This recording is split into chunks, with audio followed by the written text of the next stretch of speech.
It is time to get overpowered. I have spent far too long in this world just making do, and after the disaster last time where I lost everything, I want to get myself into the position where I have everything I could possibly need. The first problem was my lack of stone, so I thought, why not get around to doing this big dig for the factory that I've been talking about for absolutely ages? That should definitely help with my stone and cobblestone issues. I'm not a fan of digging just for the sake of it, but if I've got an area that does need digging out anyway, I'm quite happy to do it and collect all the resources. 3 hours later, and it's done. Between episodes, I didn't get up to much, but I did get the remaining enchantments added to my smite sword, and to repair my pickaxes after the digging, I went to my wither skeleton farm and recharged it there using my new smite sword. The next step in being really overpowered is building an iron farm. And at the moment, this is all the iron that I have, so definitely need to get this done. This is my favourite iron farm that I've built a few times now, but I still love it. It produces way more than enough and it's not too difficult to build, so it's a really good balance. And I did make the mad decision of covering the floor with copper slabs, which I definitely didn't have enough of. So I fortune cooked up all the copper I could find and placed it down on every large flat area around my base, waiting for it to oxidise. I then removed that big ugly staircase I left during the big dig. When I eventually had enough copper, I got the floor finished and added a dark oak square in the middle, which is the path that the zombie is going to follow when I eventually get him in. After that, it was on to the killing areas for the golems, so just digging down from the spawning pads and adding a lava trap for each one. Nice and simple for now, but I'll do something a bit more fancy when I get this decorated. And after getting all 4 spawning pads done, I built up the central area where the zombie is going to be travelling around scaring each set of villagers. Then it was the holding cells for each set of villagers, just 3 beds in each corner covered in string and carpet, so when they sleep we'll have no choice but to return to the glass block. I also added a slab roof above where the zombie will be moving so he doesn't get burnt during the day. I normally build this farm underground, so I was quite pleased with myself for remembering this step. Then I needed to get the zombie in, so I eventually got one into a minecart after a little bit of messing about, and I really should have put a powered rail there, but I got him on the move and he went down this track that I've set up that goes straight into the iron farm, and he went straight onto the track exactly as I wanted. So far so good. After that, I needed some more minecarts, but I was really low on iron, so I fortuned some iron ore and cooked it up just to keep me going. I then set up a small area for getting the villagers out of the villager breeder and pushed 3 of them down into the water I set up to take them across to the holding cell. I then just extended the temporary bridges to each villager holding cell, but I had to be quick doing this as it's definitely possible for golems to spawn up here, which we definitely don't want. And as I say that, it had to happen, didn't it? So I got rid of the iron golem and built a bridge to the last holding cell. I then had the smart idea of turning the powered rails off so the zombie wouldn't go around scaring the villagers so I could get the last ones in. The iron farm is now working great. So the next task I want to turn my attention to is using my wither skeleton skulls I got last time and start killing a few withers. But while I'm doing that, I thought it would be a good idea to farm some wither roses. So the easiest way of doing that is with chickens, but I don't have any eggs at all. I couldn't find any around my base, so I headed back to spawn to look for a chicken. I found one and brought it back through the nether into my base and sat it on a hopper to gather some eggs. To kill a wither, I dug out an area below the end portal and set to work building the withers and killing a few. And it doesn't matter how many times I do this, I'm always terrified that the wither's going to escape, but luckily it all went well. Later on, when I had some eggs, I came back and spammed a few stacks so there were plenty of chickens in there. I built the wither, and then while holding a seed to attract the chickens, I threw a splash potion of poison at them. Then when the wither exploded, they all died and dropped wither roses. I wanted to do a few more, but the funny thing here was I had plenty of wither skeleton skulls, but was out of soul sand. So I had a trip to the nether to gather some more, then farmed another batch of wither roses from the chickens, and killed quite a few more withers. Alright, so after all that, we have ended up with 32 nether stars, which is unbelievable. So I've crafted them all into beacons, and then I spent a bit of time setting them up in the middle of my iron farm, so I now have all the effects at this end of my base. I've also added another 6 beacons over here, as the ones in the iron farm don't reach this far. That's definitely not over the top at all, is it? Okay, so we've got an iron farm and a ton of beacons, so the next thing I really want to get is an elytra. But the end gateway we have at the moment isn't safe, so I need to respawn the dragon and generate another one. To do that, I need 4 end crystals, which require a ghast tier each. I do have 3 already, so I only need to get 1, which would be very easy to do manually in a soul sand valley, but this video is about being overpowered, so I'm going to build a ghast farm. Okay, in the nether, and I need to get above the bedrock to build a ghast farm, but luckily for me, I live next to Binary, and he has already broken bedrock behind his portal just over here. He's done that because he has built this crazy gold farm up here, so I need to make sure when I build my ghast farm, it's far enough away so they don't affect each other. Okay, so I've picked a spot for my gas farm, which is in a Sultan Valley, and I have double checked that this is more than far enough away from Binary's gold farm, so it's not going to cause any problems. So we'll start off by placing a load of blocks down, rails on top of there, and then on top of that, I'm placing dirt blocks evenly apart, and those have the wither roses on. And this is why I did the wither rose farming with the withers, because it's a really effective way of killing the ghast. And then between the dirt blocks, we're placing magma blocks, and this will make sure that only ghast can spawn here, because in the Sultan Valley, we can also get skeleton spawns as well, but mobs will not spawn on any block that they can take damage from. So the ghasts are actually spawning on the magma blocks, which they won't take damage from, but because they're so big, they overlap into the wither roses, and that's how they're going to be killed. And then we have the minecart underneath collecting all the drops. So then we built a frame around the edge to make sure they can't escape around the side. And as I was building the roof, I noticed a massive problem. A magma cube has spawned, which means that I've got this wrong. And it turns out that this end of the farm is actually a basalt delta and not a Sultan Valley. So I was hoping I could salvage some of this farm and just shift some of it across, but it was easier to just rip the whole thing down and then rebuild it all from scratch, but making sure this time that every single block was inside the Sultan Valley. And then from there, we built up this big pillar into the sky, right at the build limit, and this is where I'm going to AFK. I spent a little bit of time AFK, it's about an hour and a half, definitely less than 2 hours, and I got exactly 2 stacks of ghast tears from this, so that is brilliant. And then I also tried AFKing overnight, but I got disconnected at some point during that, so I don't know exactly how long it was, but this is how much we got. That's not too bad, seeing as I only needed 1 ghast tear. Okay, so with the ghast tears, I'm going to craft up a full stack of end crystals, and my intention is to do a few dragon fights, but for now, I'm just going to get the one done. So we'll place these down on the end portal and resummon the dragon, wait for this to do its thing, and then we can get on killing it. Right, I won't show too much of this, because we've all seen the dragon fight many times, but I will just mention this, because I don't think a lot of people know this, but you can actually shoot the crystals that are surrounded by the iron bars from the floor. You don't need to go up. If you just shoot into the corner like this, you can get the end crystal. Like that. There you go. Pro tip.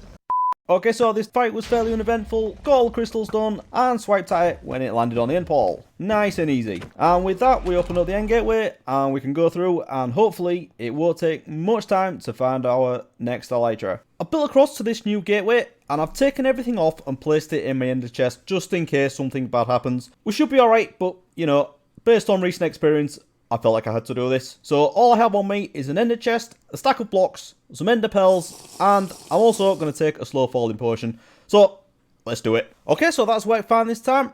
Definitely nothing to worry about. And it's come out right next to Amradorn's crazy bridge from the main island. This day here, Amradorn has built right from the main island over here after he saw what happened to me going through the gateway. So let's just take a moment to appreciate the craziness. Alright, let's get some gear on and find some entities. Okay, this is bad.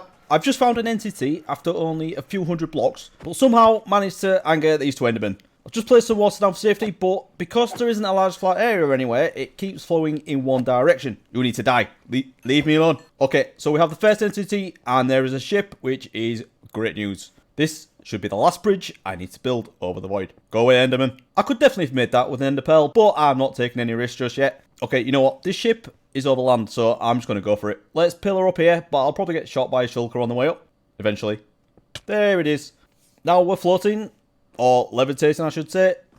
You can die. I would really like to stop levitating now. Okay, here we go. No, don't look at the enderman.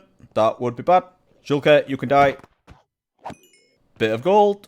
Bit more gold, and finally the wings. Let's not forget the dragon head, and I have planned ahead. I've brought an Unbreaking 3 and Mending book with me, so let's get that on there. Oh, that feels so much better. We can fly again. Okay, so after that, I spent a little bit more time in the end. Not really focusing on shulker shells, but I definitely wanted to get a few more elytras. I did kill quite a few shulkers along the way. Cleared out some of the big rooms when I came across them, but I was mainly looking for the end ships, and I did end up with another 5 elytras spare on top of the one that I'm wearing, so that is very good news. And I got a fair few shulker shells and quite a lot of other stuff as well. But then once I came across an end gateway, I didn't want to push my luck, so I exited through there and got back home. Okay, so far we've done a big dig, built a quad iron farm, killed 32 withers, built a gas farm, killed a dragon, and been end busting. And we're not even at the 10-minute mark in this video yet. So the next thing I want to do to make sure we're overpowered is I can't be wearing diamond armor, can I? I need to get some netherite. So what I'm doing here is I found the coordinates for a coral reef because I need to get myself some coral fans. If you know what I'm talking about, you know. If not, I'll explain in a minute. I didn't really need to make the tunnel this big, but I wanted it to be flyable. And as it goes through a Crimson Forest, I spawn-proofed it with the slabs to make sure I had no problems with the hoglins. Then I got the portal set up and went through to harvest some coral fans. I got quite a few because, you know, I'm going to be losing a few with what I'm planning on doing. So now I've got these, let's get back and get on with it. Okay, so I'm back in the nether and I've been flying around for quite a while because most of the Ramble nether seems to be over a lava lake. I've had to come quite far out to find this spot, but this is exactly what I wanted.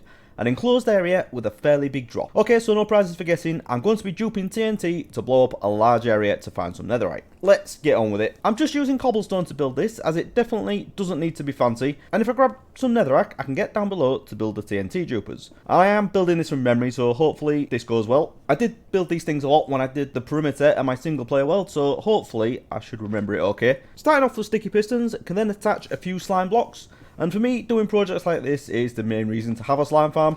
Then this is where the coral fans come in. I'm putting 2 on here with a TNT block in between, and having 2 like this means that TNT will fall on the push and the pull of the sticky piston. So then it's just a case of placing a detector rail with a minecart on it, and then a wall at the front to stop the minecart falling off, and that's it. Now we can arm this duper by powering this block, which pushes the minecart above the TNT. Now if we unpower the piston, we get a TNT falling, but without the original TNT block falling. So let's just flick this a few times and do some damage. Alright, that's looking good, and no lava yet, which is nice. So let's do a few more. And this is the pain of this process. I need to remove the lava manually to blow up the netherrack. I brought a lot of buckets with me so I can get rid of this, and this is why I wanted the elytra before I did this. Can you imagine doing this without it? And I'll get this done off camera and also build the other duper, and also the clock, so I don't have to keep flicking that lever.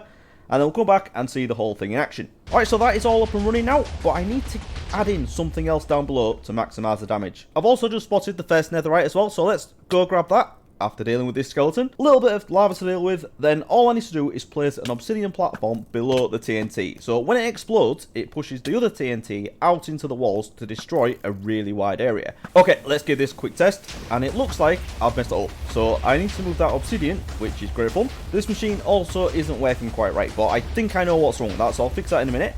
I'll turn this off and wait for the last explosions. Now I can put the obsidian in the right spot. While we're here, let's get rid of this lava first, and we'll move it. What happened there? That's not good. And that is why it's good to have spare elytra. It did take me a while to find this place again, but it looks like I did it in time, and all my stuff is still here, so let's quickly grab it before it despawns. Okay, so I said this thing wasn't working properly, and I figured out why. There was a patch of lava next to the clock, and that set the log and the leaf block on fire, which is why that TNT fell while I was down there. Never mind, I replaced the leaf block and the log, and this is how fast it's supposed to be, which is amazing. This machine has now done its thing and has destroyed the maximum area it can reach, so I'm now tearing it down to rebuild it a bit further along to try again. Actually, I probably should place some blocks here to catch this stuff. Okay, so a little bit of time later, I've built and ran this machine in another 2 locations now and haven't had much luck with the netherite. But in this 4th spot, things have gone much better. I have uncovered what looks like a crazy amount of netherite, so let's grab all of this and we can get back and see how much I managed to get all together. Alright, so back home now, and let's have a look. 44 ancient debris, which is not bad at all for the relatively small amount of time I spent doing this. Messing it up a few times, and that death didn't help, but I can't argue with that result. Let's get this cooked up straight away. Okay, that's cooked, and I've grabbed some gold, so let's get this crafted. 11 netherite ingots just like that. Very nice. Okay, so not wasting any time, let's get everything upgraded. We'll do all of the armor, all of my main tools that I have on me, and then, yeah, let's do my smite sword. Definitely want to do that one, and definitely a netherite hoe. Serious dedication. And I suppose I should get the other advancements, shouldn't I, for a full set of armor? Nice. Okay, I think I can officially call myself overpowered now. Feels good to get to this stage. I feel like me again. Okay, so I thought the next few bits would be nice and relaxing, but I've got another problem. I've been AFK at my iron farm, just trying to get some iron, and yeah, this happened because I didn't build this below ground like I normally do. I didn't think about lightning strikes, did I? I really should have placed a lightning rod somewhere, but to be fair, I normally do this farm underground, so I just didn't think. But we have 3 villagers turned into witches. So yeah, that's not good. Definitely need to get that fixed. So I suppose the first job, we should kill these witches, which is easier said than done because witches are no joke. Even though they are trapped, they are still a pain. I took a lot of damage doing this. The idea here is to put a floor at the bottom of this circle, which is why the iron farm itself is a square. So this circle is going to be the bottom of the factory, and then the iron farm is going to be below that, but I just haven't got around to doing it yet. But I'm definitely going to need to get that done, aren't I? Anyway, I will do that and fix this farm very soon, but I've got something else I want to do first. Okay, so we're now over at Amradon's base, and what I wanted to do was drop off a gift to thank him for all the help that he's been giving me. And by help, I mean letting me use his villagers and take his stuff. So hopefully this will go some way towards repaying that. So what I've put in here is an Elytra with Unbreaking 3 and Mending on it. Also added a couple of beacons, and then he was also saying that he was interested in buying some of the coal and gold I was getting from the Wither Skeleton farm, so I thought I'd just put a few stacks each of those in here for now, and hopefully that should do the trick. Okay, so before we get the villagers in, it's probably a wise decision to put this floor in first, isn't it? So I have no idea how this is going to look eventually, but I thought I'd just go with the dark oak for now, because that's probably going to be in the mix somewhere, along with the spruce and copper and warped wood and whatever else I decide to put in here. But the main thing is, this is going to cover up the villagers, and if there are any more thunderstorms and any lightning strikes, they're going to be safe and they're not going to turn into witches. And then I couldn't leave this farm not working properly, so I'm back at my villager breeder, and luckily I did have quite a few villagers spare, so I've grabbed another 3 out of here, pushed them down into the water stream, which I had left there from last time. And then I just built up another temporary little bridge to get them into the holding cell. And obviously while I was doing this, even though I built it right against the wall, an iron golem did spawn up here, so I had to get rid of that one. And with that, tore everything down. And again, I can call the iron farm done. And then in the killing area of the iron farm, I've done a little bit of work as well. So I've just been going crazy with the iron blocks. Now that I've got a ton of them, I can actually use them for this. And we're doing alright. We've got quite a few in there. Obviously, I've taken some out to do this, but that's not bad. And I am going to do a lot more AFK down here, so I can build up the supplies of the iron. But the reason I've done this is, what I was having to do to craft up those blocks was run to each killing area, grab the ingots, and then craft them and bring them over here. So I've just put these water streams in. We've just got the auto droppers, spit them out into these water streams, and then they all go into this hopper and into these chests. So I can just AFK down here, stand here, grab them, and craft them into blocks, and then we'll just put them over there. So I have a lot of clearing up to do, a few things to figure out. This is also an accidental glow squid farm as well, because every time I come down here, there tend to be 1 or 2 glow squids everywhere.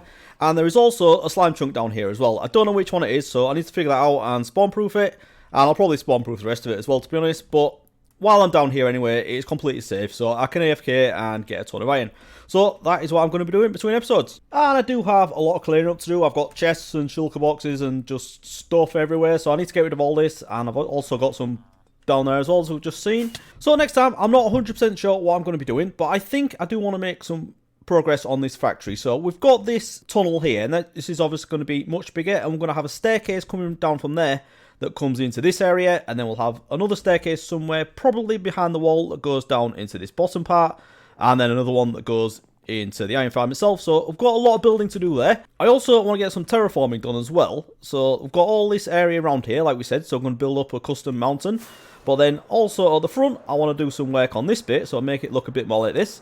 And I've also had the idea of maybe putting some wither skeleton skulls down here as well, because, you know, I've got that many, might as well decorate with them. But that is all going to have to wait till next time. I'll have a think, and then we'll get some stuff done. So I hope you've enjoyed this one. It's been a little bit different, and it has been an absolute ton of work, but it's been a lot of fun. So if you have enjoyed it, please do leave a like, and I'll see you again next time. Thanks for watching, everyone. Bye bye.